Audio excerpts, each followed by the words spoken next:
Hello. हाँ जी। हाँ। देखिए 2016 का पेपर है ये, हम्म। यूपीएससी का। ठीक है। पहला क्वेश्चन, हाँ।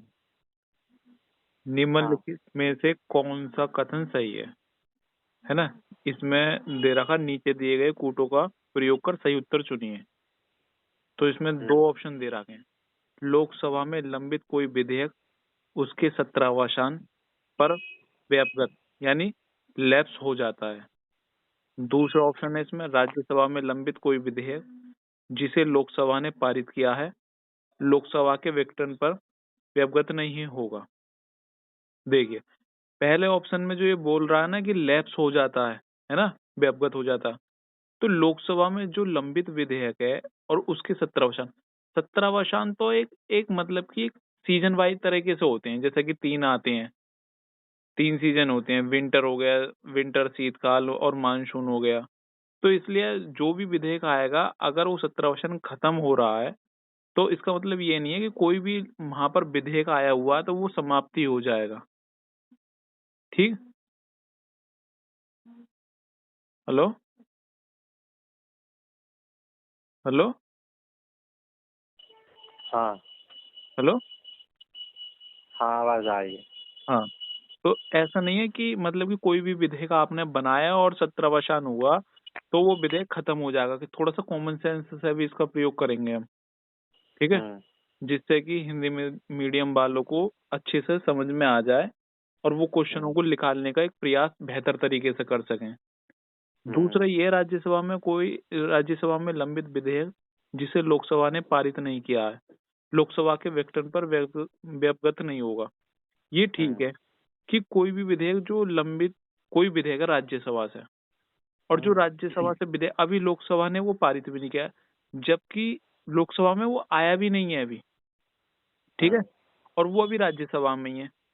तो लोकसभा का जब विघटन होगा तो वो व्यापगत नहीं होगा। ये बिल्कुल राइट चीज है। क्यों चीज है इसका, हम्म। एक एक पहलू ये देखिए कि जब दूसरे सदन में कोई चीज है और हम्म। अभी उच्च सदन में कोई विधेयक है और वहां लंबित है हम्म।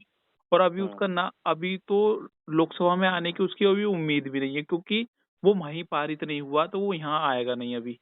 ठीक है। हम्म। तो अभी वहां लंबित है और लोकसभा में नहीं आया और लोकसभा का विघटन भी हो जाए तो उससे क्या फर्क पड़ रहा है। उससे हम्म। तो फर्क नहीं पड़ेगा चाहे विघटन हो या कुछ हो, क्योंकि अभी तो राज्यसभा से पारित होगा वो, तब वो लोकसभा आएगा। ठीक है। इसलिए ठीक है। दूसरा ऑप्शन ठीक है, पहला गलत है, इसलिए इसका आंसर आएगा बी। हम्म।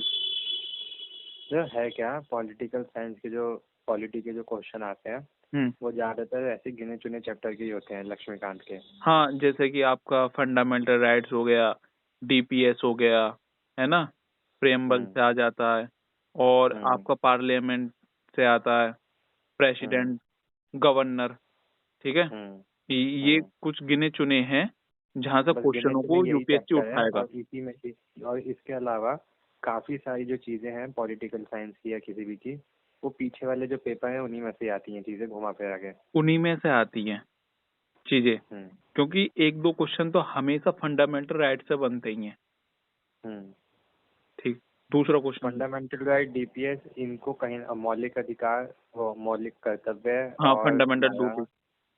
हाँ, और तुम्हारा उद्देश्य का, इन चार पांच में से कुछ ना कुछ चीजें या तो ये अलग अलग टाइप से दे देता है बना के। ये वो देखेंगे अभी ये क्वेश्चन में। हाँ, वो आगे देखेंगे। दूसरा होता देखो दूसरा जो क्वेश्चन है ना, है। हमें क्वेश्चन करने का तरीका निकालना है। हम्म। क्वेश्चन हल्का सा पढ़ के बस। हम्म। इसमें लिखा है निम्नलिखित में से कौन से या कौन से सूचक हैं जिनका इस्तेमाल IFPRI अपने वैश्विक भुखमरी सूचकांक ग्लोबल हंगर इंडेक्स में करता है। हम्म। अब कोई भी इंडेक्स है, कोई भी इंडेक्स हो गया है, कोई भी चीज़ हो गई, जो कोई कुछ चीज़ें ऐसी हैं, जैसे मान लो कोई घटना घटती है तो उसका कोई एक कारण नहीं होता। बहुत सारे हमेशा कई आयाम सारे होते हैं। फैक्टर, हाँ, कई सारे फैक्टर होते हैं जो उसको लेके चलते हैं। हम्म। ऐसी कोई भी इंडेक्स बनाते हैं, कोई भी इंडेक्स, किसी से भी रिलेटेड इंडेक्स हो, कुछ भी हो, या भले ही तुम ये कह लो कि मौसम से जो संबंधित जानकारियां होती हैं इकट्ठी करना या एक उनका वो बनाना, उसके लिए भी बहुत सारा अलग अलग टाइप का डेटा चाहिए होता है, एक डेटा से काम नहीं होता। क्योंकि उसमें एक परिप्रेक्ष्य ये देखा जाए, जैसे आपने मौसम की बात करी, ये यूपीएससी में सारी चीजें लगेंगी। जैसे मौसम से अब हम कहते हैं कार्बन उत्सर्जन हो रहा।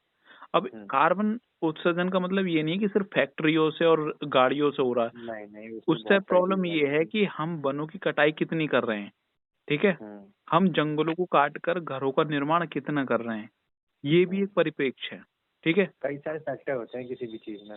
हाँ। अब इसी में ही देखो कि इसमें अब ये है, ये सूचकांक बनाया है। अब सूचकांक में इसने बोला ग्लोबल हंगर इंडेक्स। सबसे क्वेश्चन में इंपॉर्टेंट है कि क्वेश्चन को ही ढंग से कई बार अच्छे से पढ़ो। हाँ। ठीक है, सबसे पहले तो क्वेश्चन ही समझ में आना चाहिए। अगर क्वेश्चन समझ में नहीं आएगा तो आगे की जो स्टेटमेंट है वही समझ में नहीं आएंगी। अब इसमें क्वेश्चन पढ़ने के बाद एक बार ये देखो ऑप्शन कैसे कैसे हैं। ऑप्शन में है ओनली वन, है ना, केवल वन, केवल 2 और 3, 1 2 3।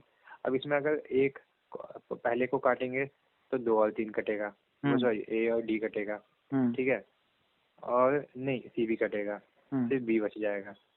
हम इसमें अगर दूसरा काटेंगे तो इसमें ए और डी बचेगा, तीसरा काटेंगे तो सिर्फ ए निकलेगा। लेकिन ये छोड़ो, है ना, अब इसमें ये दिक्कत है, अब 21 को काटेंगे, है ना। अब ये जो इसमें है, लेकिन ऑप्शन जो स्टेटमेंट है, स्टेटमेंट में क्या क्या है कि अल्प पोषण, शिशु वृद्धि रोधन, शिशु मृत्यु दर। अब तुम्हें किसी हंगर इंडेक्स को देखना है तो भुखमरी सूचकांक में किस किस चीजों को, ये चीजें आपस में एक तरह से कनेक्टेड है। ऐसा नहीं है कि कोई एकदम कोई बिल्कुल अलग ही चीज है। अगर यहाँ पे डाल देते कि राजनीतिक व्यवस्था, है ना, तो ये हम कहते हैं हाँ यार भुखमरी में राजनीतिक व्यवस्था कहाँ से आ गई, लेकिन एक दूर का कनेक्शन उसमें भी हो सकता है, लेकिन सीधा सीधा इंडेक्स बनाने के लिए नहीं होगा। सीधा सीधा इंडेक्स बनाने के लिए तो एकदम वो पॉइंट या वो वाली स्टेटमेंट चाहिए डायरेक्ट उससे कनेक्ट होती हो।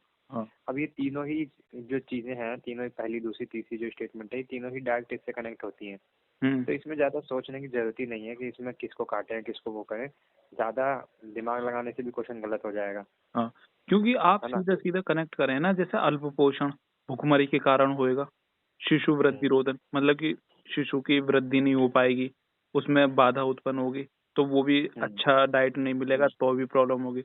और शिशु मृत्यु दर, अगर खाना टाइम से नहीं मिलेगा, शिशु मृत्यु दर ज्यादा है, वो भी एक तरह से यही दिखाता है कि भुखमरी है। भुखमरी जैसे अफ्रीका के में, अफ्रीका कंट्रियों में अल्प पोषण ज्यादा है, वो भी भुखमरी को ही दर्शाता है। हाँ, तो ये सारी चीजें जो भुखमरी को दर्शाती हैं कहीं ना कहीं सीधी सीधी, ठीक है, इसमें सारी चीजें शामिल हो जाएंगी। इसलिए क्योंकि अब इसको रट नहीं सकते ऐसे क्वेश्चनों को, क्योंकि ऐसे तो साल में कितनी रिपोर्ट आती है, कितनी सूचकांक कितनी ये क्वेश्चन ऐसे हैं कि पहले से अगर स्टूडेंट एस्पिरेंट्स अगर प्रयास करें तो ये इजी तरीके से निकल सकते हैं।